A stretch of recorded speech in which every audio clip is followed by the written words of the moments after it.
Hey guys, yesterday afternoon, the court in Idaho issued several orders in the Bryan Kohberger case. It was way past when we did the weekly docket, so we didn't get to see them. I was hoping some would come before that, but it is what it is.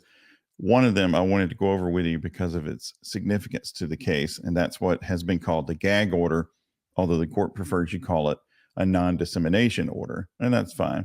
And they have now revised and amended it. And let's see what it says because I think it is at last clear. Let me get it bigger on the screen so you can see it. Okay.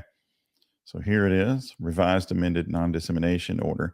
This was one of several orders issued yesterday, and let's go through it. As discussed in detail in this court's order denying Shannon Gray's request to be exempt from the amended non-dissemination order and granting request that the order be clarified. So the court turned that down. And Shannon Gray was the attorney for one of the victims' families. He wanted to be able to speak on their behalf. The court turned down what he asked for, but maybe he gets some of it, as you'll see in this order. And this court's order denying the Associated Press's motion to vacate the amended non-dissemination order. So they wanted it all gone, and we already talked about it. That wasn't going to happen. The court says, look, we've got to balance the Sixth Amendment right to a fair trial with the First Amendment rights to free speech and free press. You got to balance that. Preserve the right to a fair trial. Some curtailment of the dissemination of information in this case is necessary and authorized under the law. And you can see footnote 1 has a lot of law on it because, like we talked about before, gag orders aren't favored under the law, but sometimes they are warranted in the interest of a fair trial and other things. Therefore, the following is ordered. Okay. Now, when anybody thinks it is, this is the order. The prosecuting attorneys, defense attorneys, this is who it covers. Any agents of the prosecuting attorneys and defense attorneys, and any attorneys representing witnesses, victims, or a victim's family. That's who's covered by this order, not other people, not the victims' families themselves. No one but these people. Okay. So a lot of people can talk if they want to. They're not covered under this order. They are prohibited from making extrajudicial statements, written or oral, that the lawyer or agent knows or reasonably should know will have a substantial likelihood of materially prejudicing or otherwise influencing the outcome of the case. Well, that's reasonable, right? This order specifically prohibits any out-of-court statement which a reasonable person would expect to be disseminated by means of public communication that relates to the following. And that's to keep you from sending an email to your friend that you know is going to get posted. And that's not a way around this. So here are things that the court says specifically, don't do this. The identity, if you're an attorney, if you're one of the covered people, the identity or nature of evidence expected to be presented at trial or any sentencing phase of the proceedings. Any information a lawyer knows or reasonably should know is likely to be inadmissible as evidence in the trial and that would, if disclosed, create a substantial risk of prejudicing an impartial trial. That makes sense, right?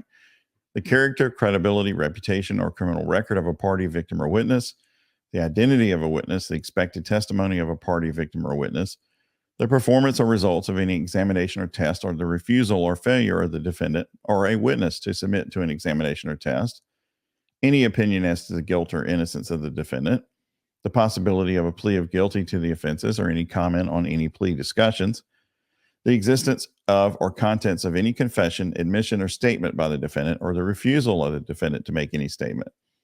Any information obtained by witnesses, the victim's families, or their attorneys from the state that is confidential and has not been publicly disclosed by the prosecuting attorneys. Those are the things that the court does not want the people covered by the order, which is a small group of people, to be talking about.